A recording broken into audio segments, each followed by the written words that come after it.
সবাইকে। তো আজকে এখন বৃষ্টি পড়তেছে, তাই বৃষ্টির ভিতরে আমার আম্মু আমার জন্য লুচি বানাইছে। কারা কারা ফুলকো লুচি, কারা কারা বৃষ্টির সময় লুচি খান কমেন্ট বক্সে জানাবেন।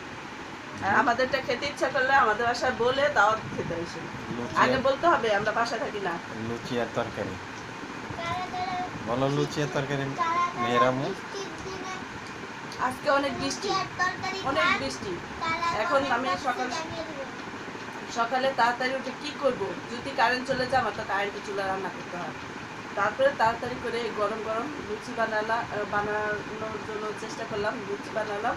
আর হচ্ছে গরুর মাংস আগে থেকে রান্না করেছিল, সেটা দিয়ে এখন নাস্তা খাওয়া।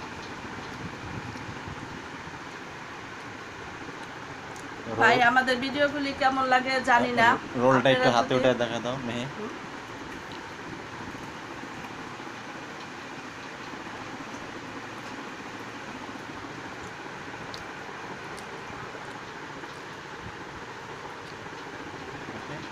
ভাই আমাদের ভিডিও কেমন লাগে আমরা জানি, আমাদের যদি না বলেন আমরা সেটা আমরা বুঝবো না। কারণ আমাদের ভিডিও আমরা যেভাবে চলি সেটাই আমরা দেখাই, আমাদের কোনো আলাদা করে কোনো কিছু বানায় দেখাই না। আমরা জীবনের যেভাবে আমরা প্রতিদিন খাওয়া দাওয়া করি, রান্না বান্না করি, এগুলি আপনাদের সাথে শেয়ার করি। আর যদি আপনাদের আমাদের কিছু খারাপ লাগে কি আমাদের ভিডিও কেমন লাগে, আপনারা যদি আমাদেরকে একটু জানান তাহলে আমাদের ভালো লাগবে। কারণ কেউ যদি কোনো কাজ করলাম সেটাতে ভালোটাও না বললো খারাপটাও না বললো তাহলে তো আমরা বুঝবো না। এই আল্লাহ হাফেজ। আল্লাহ হাফেজ।